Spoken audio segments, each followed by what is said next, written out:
আমার নতুন একটা ভিডিওতে সবাইকে ওয়েলকাম।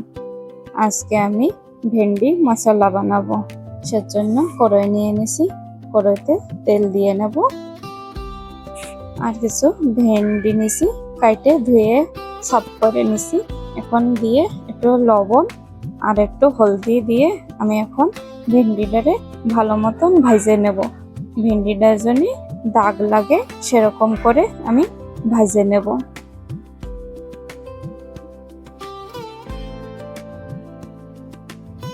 ভেন্ডির মশলা খেতে ভালোই লাগে।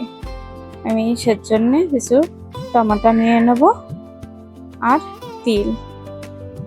এখন আমি পেস্ট করে নেব।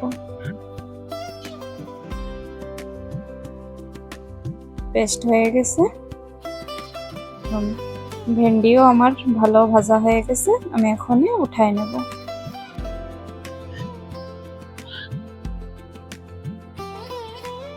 ওই কড়াইতে আবার একটু তেল দিয়ে নেব। তারপরে জিরে দেব আর রসুন কুচি দেব আর পেঁয়াজ দেব আর দুটো কাঁচামরিচ দেব, দিয়ে একটু ভেজে নেব।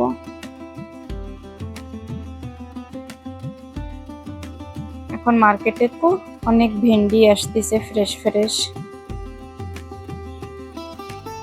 এখন ওই পেস্ট দিয়ে দেব ভালো মতন। এখন হলদি দিছি আর একটু লবণ আর মরিচের পাউডার দিয়ে দেব।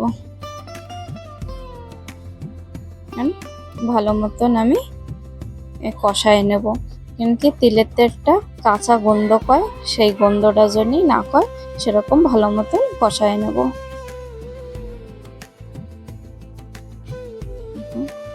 ভালো মতন কষায় নিছি। এখন গ্রেভির জন্য একটু জল দিয়ে দিছি, ভালো মতন মিলাই নেব।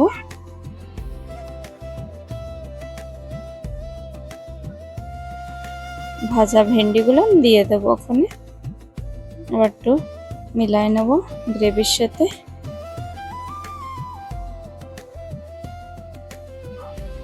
যে যেরকম ভাল লাগে সে সেই হিসাবে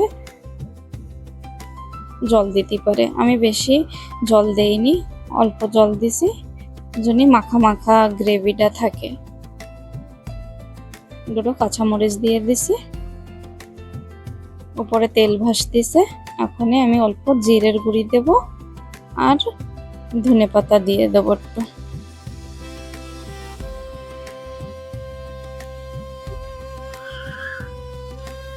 একটু মিলাই নেব।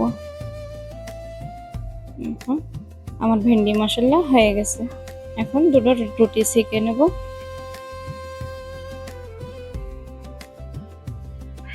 রুটিতে আমি কোনো তেল দেইনি, এমনি খালি রুটি ভাজতেছি প্লেন।